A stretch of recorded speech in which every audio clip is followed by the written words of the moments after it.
Big boss ప్రోమోలో ఏం జరిగిందో ఒకసారి తెలుసుకుందాము. బిగ్ బాస్ అనౌన్స్మెంట్ వచ్చేసి మీకు యుద్ధం స్టార్ట్ అయిపోయింది. ఇప్పుడు 6వ యుద్ధం అయితే మొదలు కాబోతుంది. ఇందులో మీరు వచ్చేసి కట్టు నిలబెట్టు బ్లాక్స్ ఇస్తాము. మీకు ఎవరైతే టవర్ పెద్దగా కడతారో వాళ్ళే ఈ ఛాలెంజ్లో గెలుస్తారని చెప్పేసి బిగ్ బాస్ అయితే చెప్తాడు. ఇందులో వచ్చేసి ఇమాన్యుయల్, రీతు అండ్ కళ్యాణ్ వచ్చేసి ఇందులో పాల్గొంటారు. అండ్ అటు సైడ్ నుంచి వెళ్ళి తనుజ, భరణి అండ్ పవన్ వీళ్ళందరూ బాల్స్ విసురుతారు. బిగ్ బాస్ అనౌన్స్మెంట్ ఏంటి అని అంటే, మీరు ఆ టవర్స్ని వచ్చేసి మీరు ఆ బాల్స్ విసిరేటప్పుడు మీకు ఇచ్చే బ్యాట్స్తోని మీరు కాపాడుకోవాలని చెప్పేసి బిగ్ బాస్ అయితే అనౌన్స్మెంట్ చేస్తాడు. అందులో రీతు అందరు కలిసి బ్యాట్స్ అయితే పట్టుకున్నారు.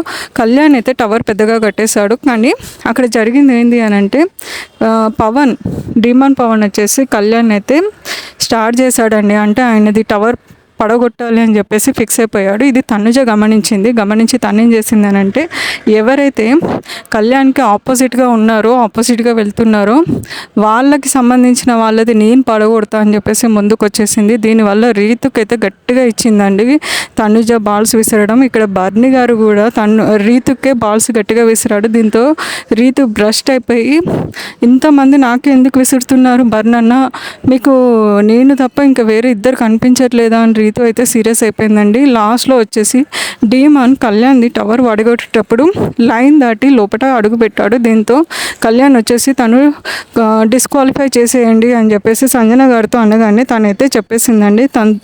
దాంతో వచ్చేసి డీమాన్ అయితే బయటకు వచ్చేసాడు. ఆ తర్వాత బర్ని గారు, ఇక ఆడండి, పవన్ వెళ్ళిపోయిండు, ఇప్పుడు ఆట ఎలా ఉంటుందో చూసుకోండి మీరు అని చెప్పి సలహా అయితే ఇస్తాడు. ఆ తర్వాత తనుజ అయితే రీతు అయితే పడగొట్టడానికి చాలా ట్రై చేస్తుంది. ఆఖరికి రీతు ఏడ్చేస్తుంది.